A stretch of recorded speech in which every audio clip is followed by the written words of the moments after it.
Hello anime gang, आज मैं explain करने वाला हूँ डीमन स्लेयर की मांगा को, जिसमें मैं कवर करूंगा कि कैसे अपर मून फर्स्ट यानी कोकोशिबो की डेथ होती है और उसकी बैक स्टोरी के बारे में। अगर आपने इससे पहले का सीजन 4 और मेरी ये वाली वीडियो नहीं देखी है तो आप उसे पहले देख ले। उन वीडियोस की लिंक मैंने डिस्क्रिप्शन में दे दी है। इस एपिसोड की शुरुआत होती है जहाँ पर ग्योमी और तोकितो मुजान को मारने के लिए आगे बढ़ रहे थे। तभी तोकितो एक कमरे में कैद हो जाता है और वो कमरा वहाँ से हटकर सीधा एक दूसरे कमरे में आकर भिड़ जाता है जहाँ पर अपर मून फर्स्ट कोकोशिबो होता है। तोकितो कोकोशिबो को देख बहुत डर जाता है क्योंकि उसका ऑरा बहुत खतरनाक होता है। कोकोशिबो तोकितो को देखकर कहता है कि तुम कुछ जाने पहचाने से लग रहे हो। फिर वो अपनी ट्रांसपेरेंट वर्ल्ड की टेक्निक का इस्तेमाल करता है और तोकितो से कहता है कि तुम्हारा नाम क्या है, जिस पर तोकितो डरते हुए उसे अपना नाम बताता है। इसके बाद कोकोशिबो अपना असली नाम बताता है जो कि मिचिकात्सु होता है। कोकोशिबो तोकितो को बताता है कि वो उसी का डिसेंडेंट है, यानी वो उसी परिवार का है जिस परिवार को उसने हजारों साल पहले छोड़ दिया था। ये सुनकर पहले तोकितो घबरा जाता है पर वो कुछ ही सेकंड में खुद पर काबू पाकर बिल्कुल शांत हो जाता है। कोकोशिबो ये देखकर काफी शॉक हो जाता है कि तोकितो इतनी जल्दी इतना काल्म कैसे हो गया। फिर तोकितो कोकोशिबो पर मिस्ट ब्रीथिंग की सेकंड फॉर्म का अटैक करता है जो कि 8 लेयर्ड मिस्ट होता है, पर इस अटैक से कोकोशिबो बहुत आसानी से बच जाता है। इसके बाद तोकितो फिर से मिस्ट ब्रीथिंग की 5th form sea of clouds and haze attack करता है, पर इससे भी कोकोशिबो आसानी से बच जाता है। कोकोशिबो ये देखकर कि तोकितो सिर्फ 14 साल का है और इतनी अच्छी स्वॉर्ड्समैनशिप जानता है तो वो काफी इंप्रेस हो जाता है उससे और कहता है आखिरकार तुम मेरे डिसेंडेंट हो तो तुम इतने ताकतवर तो होगे ही। जिस पर तोकितो कहता है भले ही मैं तुम्हारा डिसेंडेंट हूँ पर हजारों सालों में तुम्हारे एक खून की बूंद भी मेरे अंदर नहीं होगी। और फिर उसका डीमन स्लेयर मार आ जाता है। ये देखकर कोकोशिबो चौंक जाता है। फिर तोकितो मिस्ट ब्रीथिंग की 7th फॉर्म ऑब्स्करिंग क्लाउड्स का यूज करता है। ये देखकर कोकोशिबो शॉक हो जाता है क्योंकि कोई भी मिस्ट ब्रीथिंग यूजर इस अटैक को नहीं कर पाता था। तोकितो की तलवार कोकोशिबो की गर्दन पर पहुंच ही जाती है पर एक ही सेकंड में वो वहां से गायब हो जाता है। कोकोशिबो सोचता है कि तोकितो ने ये अटैक खुद डेवलप किया होगा। तोकितो कोकोशिबो पर एक और अटैक करने के लिए आगे बढ़ता है पर इस बार कोकोशिबो भी उस पर अटैक करता है। वो मून ब्रीथिंग की first form dark moon evening palace का यूज करता है। ये अटैक इतना तेज होता है कि तोकितो को पता भी नहीं पड़ता और उसका एक हाथ कट जाता है। वो जल्दी से अपने हाथ को बांधकर उसका खून रोकने की कोशिश करता है और कोकोशिबो पर एक और हमला करने के लिए आगे बढ़ता है, पर इस बार कोकोशिबो उस पर हमला नहीं बल्कि उसी की शॉट को पकड़कर उसे खंबे में टांग देता है। और फिर कोकोशिबो तोकितो को डीमन बनने का ऑफर देता है। वो कहता है अगर तुम डीमन बन जाओगे तो तुम्हारा ये हाथ वापस आ जाएगा। यहाँ पर पीछे गेन्या भी होता है जो कोकोशिबो को शूट करने ही वाला था। तभी कोकोशिबो पलक झपकते ही उसके पीछे आ जाता है और उसके हाथ को काट देता है। गेन्या अपने दूसरे हाथ से तलवार से निकालकर कोकोशिबो पर जैसे ही हमला करता है कोकोशिबो उसके उस हाथ को भी काट देता है। कोकोशिबो भी समझ जाता है कि गेन्या वही डीमन स्लेयर है जो डीमंस को खाता है। कोकोशिबो पलक झपकते ही गेन्या को बीच में से काट देता है पर गेन्या अभी भी नहीं मरता। ये देखकर कोकोशिबो शॉक हो जाता है क्योंकि 300 साल पहले एक ऐसा ही डीमन स्लेयर था जो डीमंस को खाता था और उसको बीच में काटने से वो मर गया था, पर गेन्या नहीं मरता। कोकोशिबो समझ जाता है कि गेन्या की गर्दन को काटने पर ही वो मरेगा। वो जैसे ही उसकी गर्दन को काटने के लिए हमला करता है तभी यहाँ विंड हाशिरा सानेमी आ जाता है जो कोकोशिबो को गेन्या से दूर हटा देता है। कोकोशिबो समझ जाता है कि सानेमी एक विंड हाशिरा है। गेन्या जब ये देखता है कि सानेमी उसकी जान बचा रहा है वो काफी इमोशनल हो जाता है। इन दोनों का भाईचारा देखकर कोकोशिबो को कुछ मेमोरीज याद आने लगती हैं। सानेमी गुस्से में कहता है तेरी हिम्मत कैसे हुई मेरे भाई को हाथ लगाने की, और फिर उस पर हमला कर देता है। सानेमी कोकोशिबो पर विंड ब्रीथिंग की फर्स्ट फॉर्म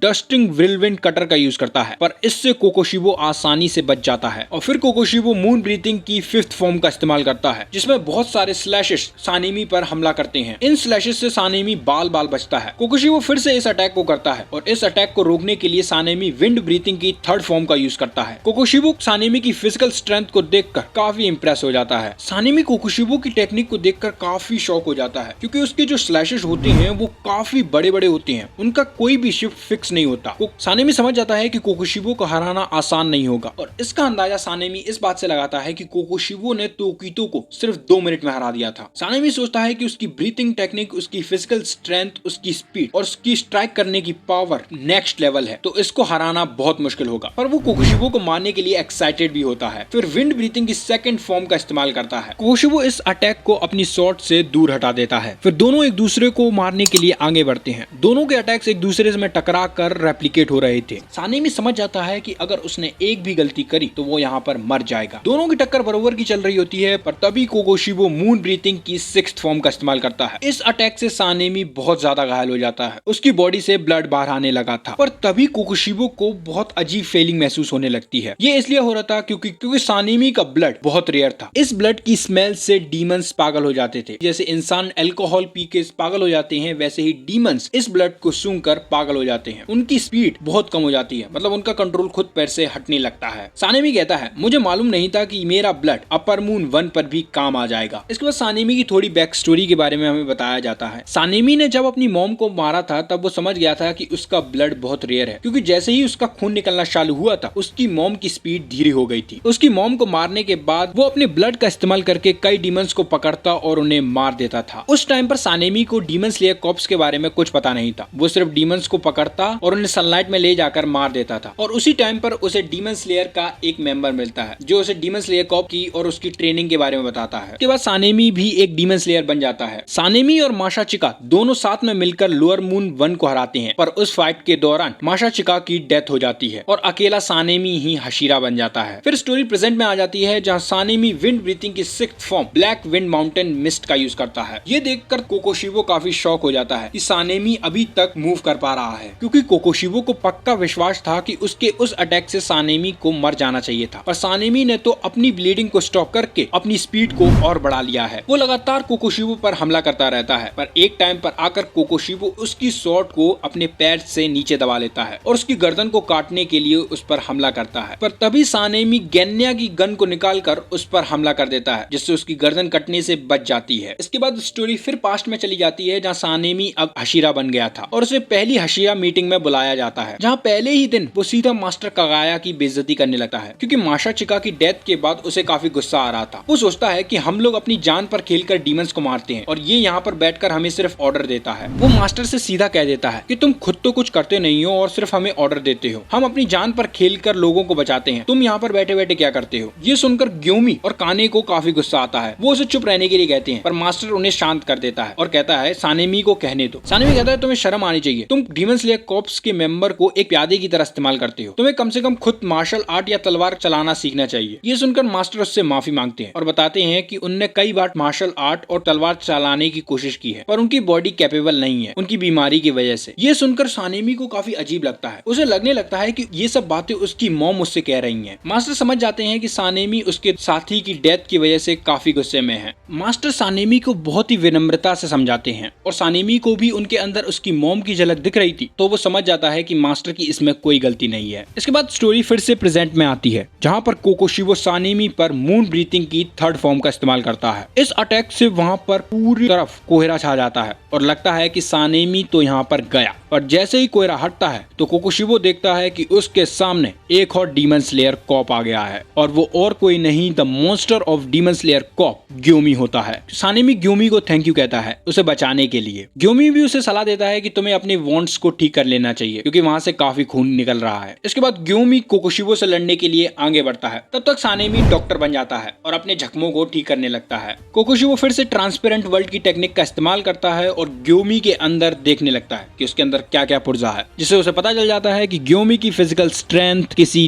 डीमन से कम नहीं है। उसने 300 सालों में पहली बार किसी के अंदर इतनी ज्यादा फिजिकल स्ट्रेंथ देखी है। ग्योमी अपने वेपन से कोकोशिबो पर हमला करता है। कोकोशिबो भी ग्योमी पर अटैक करने के लिए आगे बढ़ता है, पर तभी पीछे से ग्योमी की एक्स कोकोशिबो की गर्दन पर पड़ने वाली होती है। इस अटैक से कोकोशिबो बाल बाल बचता है और फिर से ग्योमी पर अटैक करने की कोशिश करता है, पर उससे पहले ही ग्योमी स्टोन ब्रीथिंग की 2nd फॉर्म अपर स्मैश का यूज करता है। कोकोशिबो इस अटैक से भी बच जाता है, पर तभी ग्योमी चेन्स की मदद से उसकी गर्दन को पकड़ने की कोशिश करता है। कोकोशिबो देखता है कि ग्योमी की चेन्स तो उससे शॉर्ट से नहीं कट रही हैं, तो वो जल्दी से वहां से हट जाता है, क्योंकि अगर वो नहीं हटा तो उसकी गर्दन उड़ जाएगी। कोकोशिबो ये देखकर शॉक हो जाता है कि ग्योमी अपनी एक्स और बॉल को दोनों को एक साथ फेंक सकता है और इनको काटना तो उसके लिए नामुमकिन था। वो सोचता है कि जिस मेटल से इसको बनाया गया है वो सेंगोकू पीरियड के मेटल से भी ज्यादा ताकतवर है। इसके बाद दोनों एक दूसरे पर अपने डेडली मूव्स करते हैं। कहीं ग्योमी की गर्दन कटने से बच रही थी तो कहीं कोकोशिबो की गर्दन कटने से बच रही थी। पर एक टाइम पर आकर ग्योमी फाइनली कोकोशिबो की स्वॉर्ड को तोड़ देता है, बट इसका कोई फायदा नहीं होता, क्योंकि अगले ही पल उसकी वो टूटी हुई स्वॉर्ड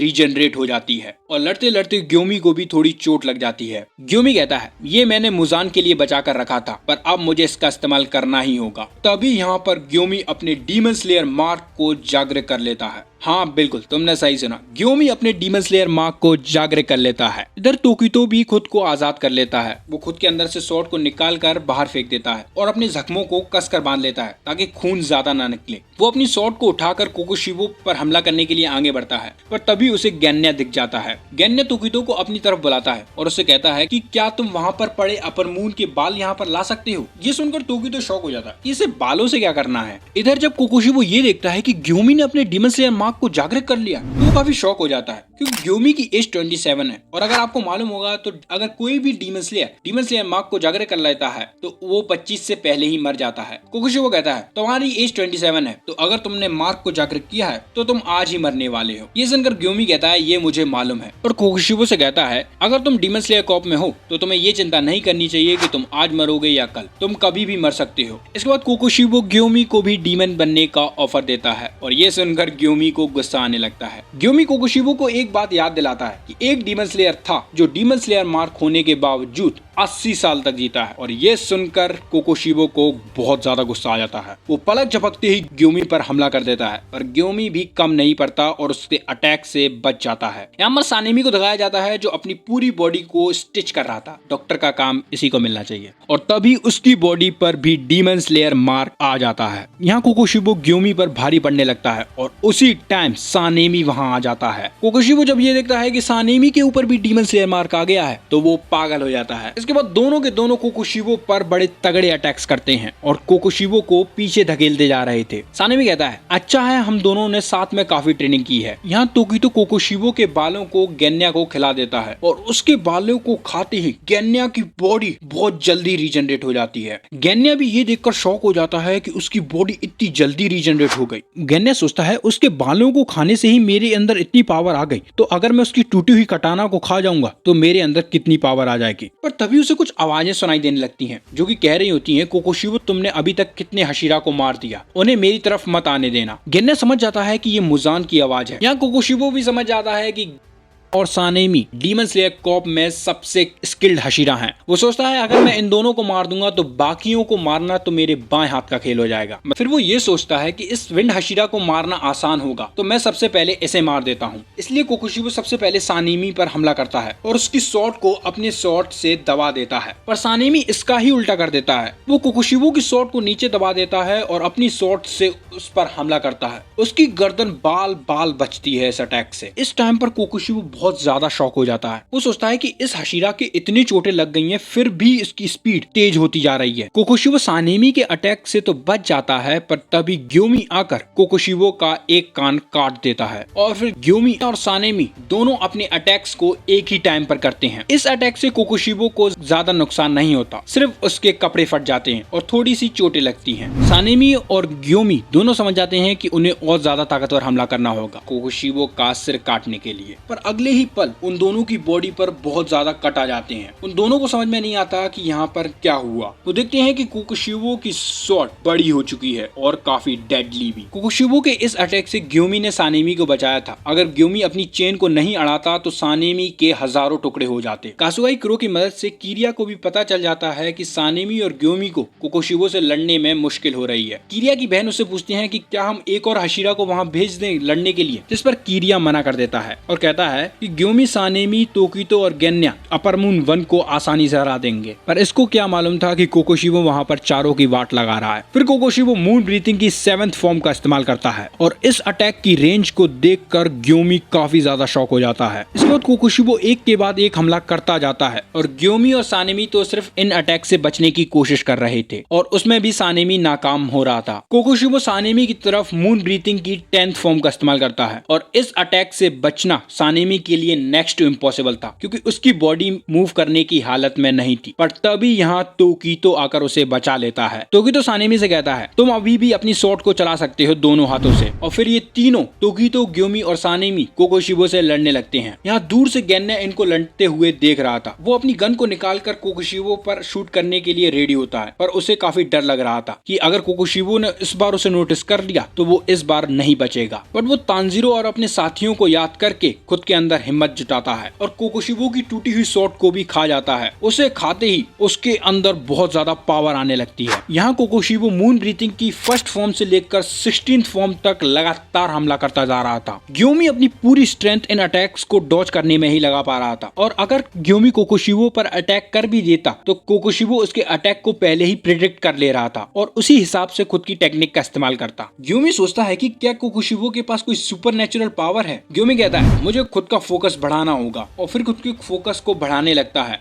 तभी ग्योमी भी ट्रांसपेरेंट वर्ल्ड को अनलॉक कर लेता है और वो भी कोकोशिबो के अंदर की पल्सेस को महसूस कर पाता है। कोकोशिबो इन तीनों पर फिर से हमला करता है पर इस अटैक से वो तीनों बच जाते हैं। इसके बाद वो तीनों एक टाइम पर कोकोशिबो पर हमला करने के लिए आगे बढ़ते हैं। कोकोशिबो सोचता है ये तीनों मेरे सामने हैं तो इससे अच्छा मौका नहीं मिलेगा इन्हें मारने का। वो मून ब्रीथिंग की 14th फॉर्म का इस्तेमाल करता है तीनों को एक टाइम पर खत्म करने के लिए। ये अटैक तोकितो और सानेमी को लगने ही वाला था तभी ग्योमी अपनी चेन्स की मदद से कोकोशिबो के इस अटैक को भी रोक देता है। इसके बाद सानेमी डस्ट विंड कटर का यूज करता है। कोकोशिबो इस अटैक से बच जाता है पर तभी ग्योमी की बॉल आकर उसके आधे हिस्से को तबाह कर देती है। कोकोशिबो इसे रीजनरेट कर ही रहा था कि तभी तोकितो उसके वाइटल पॉइंट में अपनी स्वॉर्ड को घुसेड़ देता है। कोकोशिबो समझ जाता है कि इन लोगों ने भी ट्रांसपेरेंट वर्ल्ड को अनलॉक कर लिया है। तोकितो के इस अटैक से कोकोशिबो वहीं खड़ा रह जाता है और इसी का फायदा उठाते हुए ग्योमी और सानेमी कोकोशिबो को मारने के लिए उस पर हमला कर देते हैं और कोकोशिबो भी उन्हें मारने के लिए मून ब्रीथिंग की 16th फॉर्म का इस्तेमाल करने जाता है पर तभी पीछे से गेन्या कोकोशिबो को शूट कर देता है। गेन्या की बुलेट्स कोकोशिबो की स्किन को पेनिट्रेट करके उसके अंदर चली जाती हैं। कोकोशिबो कुछ समझ पाता उससे पहले ही गेन्या अपना ब्लड डीमन आर्ट यूज कर देता है जिसमें बहुत सारी पेड़ की टहनियां कोकोशिबो को पकड़ लेती हैं। कोकोशिबो भी समझ जाता है कि उसका अंत नजदीक आ गया है। तभी उसे 400 साल पुरानी मेमोरीज याद आने लगती हैं। इसके बाद हमें कोकोशिबो की 400 साल पुरानी मेमोरीज को दिखाया जाता है। इस टाइम पर कोकोशिबो एक डीमन था। एक दिन कोकोशिबो कहीं जा रहा होता है जहाँ उसे रास्ते में उसका बड़ा भाई योरेची मिलता है जो कि अब बूढ़ा हो गया था। कोकोशिबो ये देखकर शॉक हो जाता है क्योंकि उसके भाई पर डीमन स्लेयर मार्क था और रिपोर्ट के हिसाब से अगर किसी पर भी डीमन स्लेयर मार्क होता है तो वो 25 साल की उम्र में ही मर जाता है पर उसका भाई तो 80 साल से भी ज्यादा का था इस टाइम पर और वो अभी तक नहीं मरा था। योरेची जब ये देखता है कि उसका भाई एक डीमन बन चुका है तो वो रोने लगता है और ये देखकर कोकोशिबो भी काफी शॉक हो जाता है क्योंकि कभी भी उसने योरेची को रोते हुए नहीं देखा था। पर अगले ही पल योरेची के एक्सप्रेशन चेंज हो जाते हैं और वो कोकोशिबो पर हमला करने के लिए तैयार हो जाता है। कोकोशिबो भी योरेची को मारने के लिए आगे बढ़ता है पर योरेची की स्पीड इतनी तेज होती है कि कोकोशिबो को पता भी नहीं पड़ता और योरेची उसकी गर्दन पर एक बहुत तगड़ा कट लगा देता है। कोकोशिबो ये देखकर शॉक हो जाता है कि योरेची की स्पीड उसके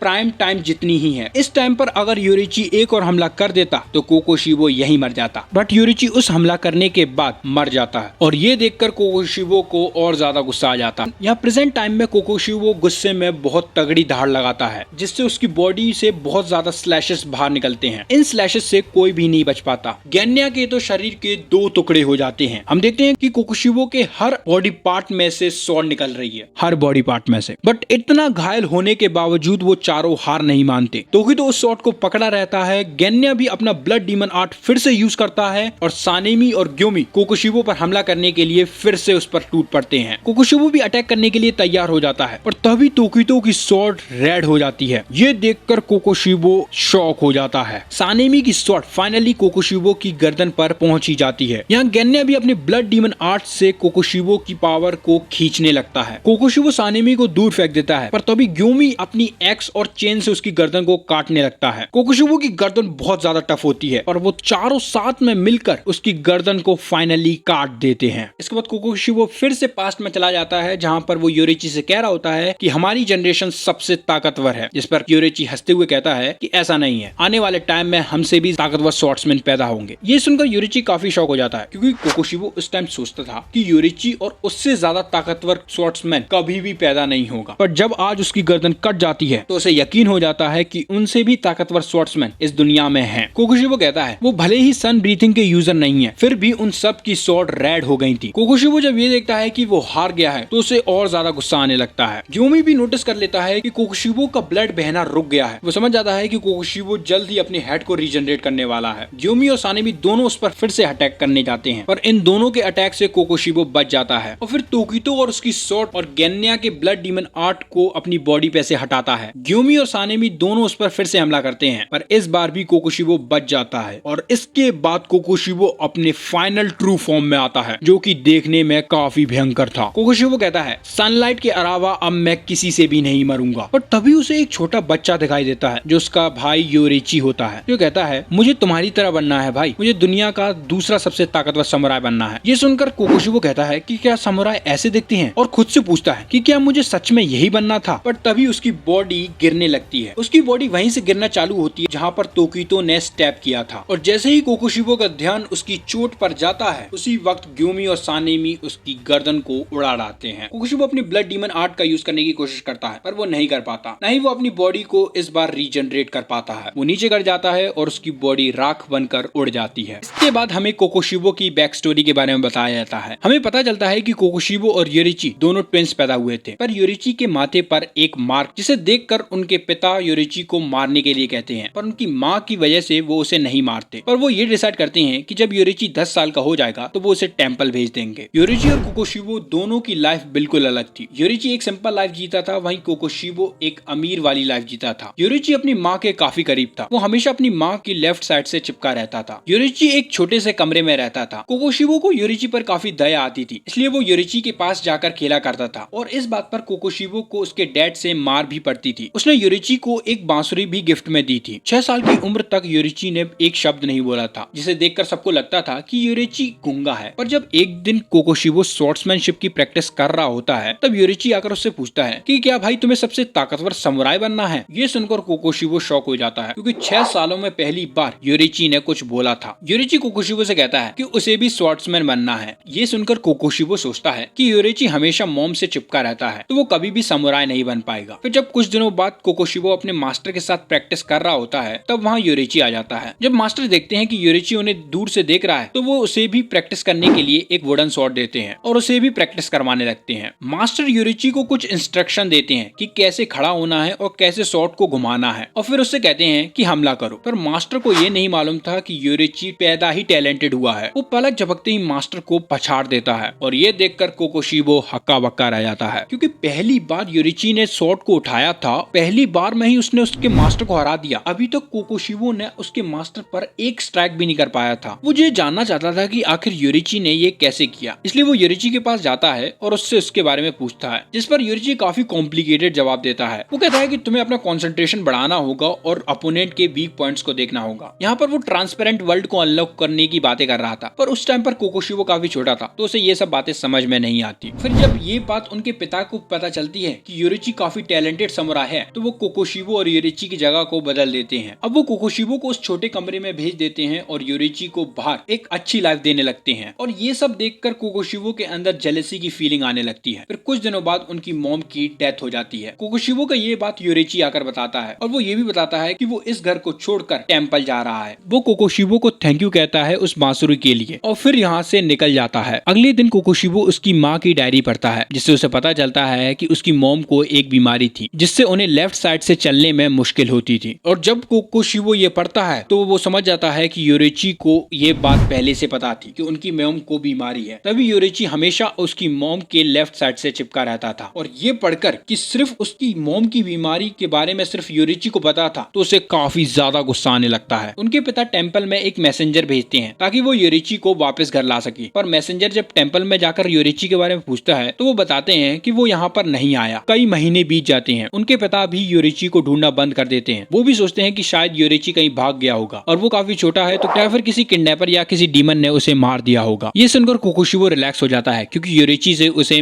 नफरत होने लगी थी। 10 साल ऐसे ही बीत जाते हैं। कोकोशिबो बड़ा हो जाता है, उसने शादी कर ली थी और उसके बच्चे भी थे। वो एक समुराई भी बन गया था, जो कि लोगों की मदद करता था डीमन से। पर एक दिन उसका सामना एक खतरनाक डीमन से हो जाता है, जो उसके सारे साथियों को मार देता है और उसको भी मारने वाला था। पर तभी उसे बचाने वहाँ पर योरिची आ जाता है, जो उस डीमन को एक शॉट में ही खत्म कर देता है। योरिची आकर कोकोशिबो से माफी मांगता है कि वो यहाँ पर लेट आया, जिससे उसके साथियों की मौत हो गई। कोकोशिबो योरिची को जिंदा देखकर काफी ज्यादा गुस्सा हो जाता है। वो सोचता है कि मैंने इतनी साल प्रैक्टिस की, पर अभी भी मैं योरिची से कितना कमजोर हूँ। कोकोशिबो भी योरिची जैसा बनना चाहता था, इसलिए वो अपनी फैमिली को छोड़कर योरिची के साथ डीमन स्लेयर कॉर्प को ज्वाइन कर लेता है। डीमन स्लेयर कॉर्प में जितने भी लोग थे, योरिची उन सबको अपनी टेक्निक को सिखाने की कोशिश करता है, पर उनमें से कोई भी बंदा उसकी टेक्निक को मैच नहीं कर पाता, इसलिए वो खुद की टेक्निक बनाने लगते हैं। इसके कुछ सालों बाद कई डीमन स्लेयर कॉप अपने डीमन स्लेयर मार्क को जागृत कर लेते हैं, पर धीरे धीरे सबको पता चलता है कि जिनके ऊपर ये डीमन स्लेयर मार्क आ जाता है वो 25 से पहले मर जाते हैं। और ये बात सुनकर कोकोशिबो को काफी दुख होता है। उसे लगने लगता है कि उसका कोई फ्यूचर नहीं है, क्योंकि 25 साल की उम्र पर तो वो मर जाएगा। और उसी टाइम पर उसकी मुलाकात डीमन के किंग मुजान से होती है, जो उसे कहता है कि अगर तुम एक डीमन बन जाओगे तो तुम हमेशा जिंदा रहोगे और तुम अपनी ब्रीथिंग टेक्निक को भी मास्टर कर लोगे और तुमसे ताकतवर इस दुनिया में कोई भी नहीं होगा। कोकोशिबो भी इस ऑफर को एक्सेप्ट कर लेता है, क्योंकि उसे ना मरना था और उसे योरिची से भी ज्यादा ताकतवर होना था। वो सोचता है कि अगर मैं डीमन बन जाऊंगा तो मेरे अंदर डीमन की पावर भी होगी और मैं ब्रीथिंग टेक्निक भी जानता हूँ, तो मैं योरिची को आसानी से हरा दूंगा। पर जब उसका सामना योरिची से होता है, वो भी 80 साल की उम्र में, तो वो समझ जाता है कि वो योरिची को कभी भी नहीं हरा पाएगा। वो मरे हुए योरिची पर हमला करता है और उसे काट देता है। पर तभी कोकोशिबो को उसकी वही बांसुरी दिखती है जो छोटे में उसने योरिची को दी थी, यानी योरिची ने अभी तक वो बांसुरी अपने साथ संभाल कर रखी थी। और ये देखकर कोकोशिबो की आंखों में से आंसू आने लगते हैं। कोकोशिबो कहता है, मुझे किसी भी इंसान का चेहरा याद नहीं, ना मेरे माता पिता, ना मेरे बीवी बच्चों का, पर योरिची तुम्हारा आवाज और चेहरा मुझे अभी तक याद है। मुझे सिर्फ तुम्हारे जैसा बनना था और मैं कुछ नहीं चाहता था, पर अब मैं क्या बन चुका हूँ। और ये सोचते सोचते उसकी पूरी बॉडी राख बनकर उड़ जाती है। एंड में हम यहाँ पर उन्हीं दो बांसुरियों को भी देख सकते हैं जो उसने योरिची को दी थी। और इसी हैप्पी और सैड एंडिंग के साथ ये एपिसोड एंड हो जाता है। कमेंट्स में बताना आपको ये एपिसोड कैसा लगा। एक्सप्लेनेशन अच्छी लगी हो तो चैनल को सब्सक्राइब करना मत भूलना। मैं मिलता हूँ आपसे नेक्स्ट वीडियो में।